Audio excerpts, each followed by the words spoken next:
Bonjour à tous et bienvenue sur Africa 24, voici les titres de l'actualité. J-1 avant le début de la CAN 2012, joueurs et supporters sont prêts, la fête du football africain va pouvoir commencer. Le Nigeria à nouveau touché par une pollution d'origine pétrolière. Cette fois, il s'agit des conséquences d'un incendie survenu sur une plateforme de forage au sud du pays. Et enfin, nous recevrons dans ce journal M. Bahouri, vice-président de l'UFDG, l'Union des forces démocratiques de Guinée, principale formation politique de l'opposition.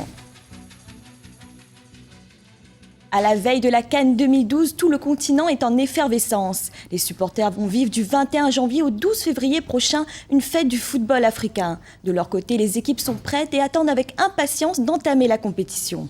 Tour d'horizon des impressions à 24 heures du premier match avec Berry Chomeil. Le compte à rebours a commencé à 24 heures du début de la Coupe d'Afrique des Nations. Et la fièvre s'est emparée des amoureux du football. Cette fois-ci, avec le Sili, nous avons décidé d'en finir avec nos déboires. Nous sommes tous là, ici, unis comme un seul homme pour amener la coupe en Guinée. Tous les Guinéens, jeunes et vieux, sont unis dans cet objectif. Je me suis préparé comme d'habitude. J'ai préparé un groupe. J'ai nettoyé ma télé pour les enfants.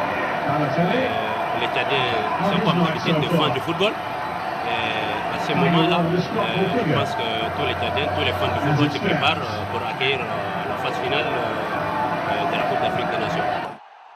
Les joueurs, eux, se disent flattés de cet engouement et ne veulent pas décevoir leurs supporters. Je suis vraiment touché, vu la population comme ça au terrain, ça donne envie de bosser, de travailler et d'aller chercher la coupe. Rendez-vous est donc pris samedi pour le match d'ouverture de cette CAN 2012. Les Équato-Guinéens, co-organisateurs de l'événement avec le Gabon, rencontreront la Libye au tout nouveau stade de Bata. Au Nigeria, la population est inquiète suite à l'incendie qui s'est déclaré lundi dernier sur une plateforme de forage pétrolier. Ils appréhendent les conséquences sur l'environnement et demandent que des mesures soient prises rapidement. Odd Vandenbroek. Bayelsa, un état du sud du Nigeria gravement touché par la pollution. Des résidents de la région et plusieurs environnementalistes se sont plaints des conséquences qu'a engendré l'incendie survenu lundi sur un appareil de forage. Ils réclament un nettoyage complet du site afin de préserver l'environnement.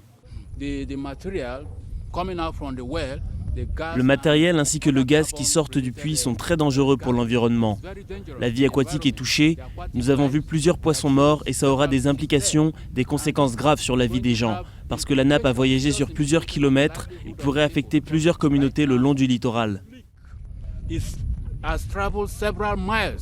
La société Chevron, mise en cause, a annoncé de son côté qu'elle poursuivrait le forage du puits de secours comme prévu et regrette l'incident. Incident provoqué par une défaillance du matériel. Le gouvernement fédéral devrait assurer la liaison avec Chevron Texaco et envoyer du matériel de secours immédiatement à Koluyama.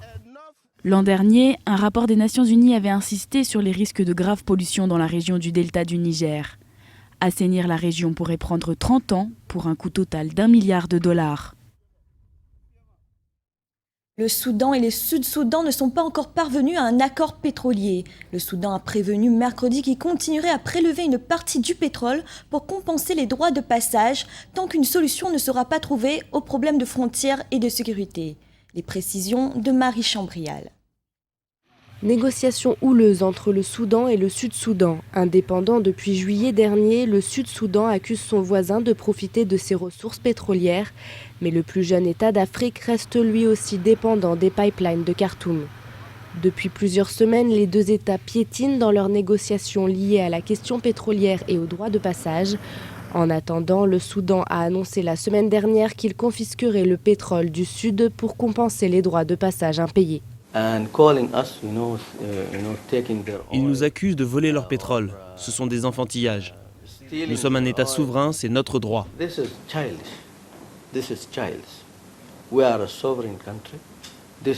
Si ça ne leur convient pas, qu'ils bloquent leur pétrole, mais nous ne nous battrons pas pour qu'ils passent par notre pipeline.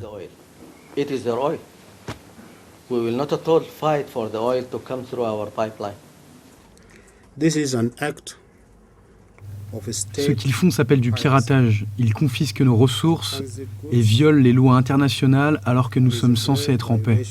of international law committed during what is supposed to be peacetime between our two countries.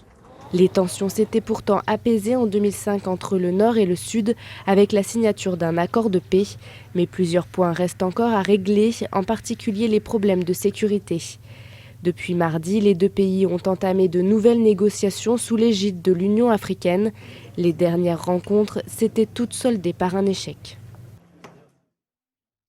Et puis en Guinée, le dialogue politique a repris cette semaine, mais sans l'opposition dite radicale. Le collectif des partis politiques pour la finalisation de la transition et l'ADP, l'Alliance pour la démocratie et le développement, ne souhaitent pas y participer. Ils dénoncent des discussions à l'intérieur même de la mouvance présidentielle. Et pour en parler, nous recevons sur le plateau d'Africa 24 M. Bahouri, vice-président de l'UFDG, l'Union des forces démocratiques de Guinée, principale formation de l'opposition. Bonjour et bienvenue dans ce journal. Bonjour. Monsieur Bahouri, qu'en est-il aujourd'hui du dialogue entre le pouvoir et les partis de l'opposition ? Comme vous venez de le dire, le dialogue est complètement bloqué parce que ceux qui avaient l'initiative de ce dialogue, c'était les forces de l'opposition qui, devant le mutisme du pouvoir et puis sa volonté de ne pas se rapprocher, disons, des acteurs politiques pour envisager les procédures d'organisation d'élections transparentes et crédibles, se sont plaints, ont fait le tour des institutions, de la société civile, des représentations diplomatiques à Conakry. C'est à la suite de cela qu'il y a eu une amorce de dialogue. Mais malheureusement, au lieu que ce soit un dialogue entre l'opposition et le pouvoir, M. Alpha Condé en a fait une foire où sa mouvance s'est éparpillée en 2 ou 3 groupes et d'un autre côté, l'opposition est considérée comme étant tout à fait minoritaire. Dans ce contexte, ce n'est pas du dialogue, c'est simplement une image qu'il veut projeter comme quoi il y a des discussions en Guinée, alors qu'en réalité, il est en train de se préparer patiemment, méthodiquement, pour que les prochaines élections législatives, il décrète qu'il a remporté près de 80% du corps électoral. C'est en d'autres termes, il n'y a pas réellement une volonté de prendre à bras le corps les problèmes de la Guinée pour enclencher un processus qui permettrait de réconcilier et puis de procéder à des dynamiques d'apaisement permettant au pays de sortir d'une situation qui est actuellement catastrophique. Et qu'attendez-vous exactement pour revenir à la table de négociation ? Quelles sont vos attentes ? Déjà, il faut que les deux blocs se retrouvent face à face. D'un côté, le gouvernement, puisque c'est lui l'acteur principal, et de l'autre côté, les forces de l'opposition, notamment le collectif et l'ADP. Parce que le dialogue, c'est entre les deux, parce que le contentieux n'est de manière claire exprimé que par ces deux blocs. L'un agit, viole la loi et la Constitution, les autres, notamment l'opposition, dénoncent, demandent réparation, et donc un vrai dialogue, c'est entre les deux acteurs qui sont en conflit. Ça ne peut pas être d'autres qui risquent simplement d'amuser la galerie et de créer une confusion qui ne peut pas permettre à la population de cerner effectivement les vrais problèmes pour qu'on puisse sortir de cette situation très difficile. Monsieur Bahouri, et pour en venir à une actualité qui vous concerne plus particulièrement, la justice guinéenne a annoncé le procès des accusés détenus suite à l'attaque de la résidence du président Alpha Condé le 19 juillet dernier. Avez-vous des attentes par rapport à ce procès ?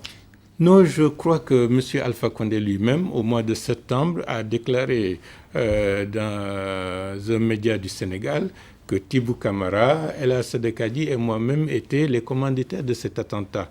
Et je vois mal comment la justice pouvait aller à l'encontre, disons, de la déclaration présidentielle. C'est pour dire que c'est une parodie de justice. Il n'y aura pas réellement une justice, il n'y aura pas une enquête sérieuse. Le dossier est vide et c'est la raison pour laquelle, depuis lors, ils ne parviennent pas à faire avancer le processus sur le plan législatif. Ils ont pris des décisions administratives me concernant et d'autres décisions qui privent des pères de famille, des officiers, des civils de leur liberté et de leurs droits constitutionnels. Monsieur Bahouri, merci d'avoir répondu à nos questions. Merci. Ce journal est à présent terminé. Il a été réalisé par l'ensemble de la rédaction. Merci de l'avoir suivi. Dans un instant, une nouvelle édition de l'information.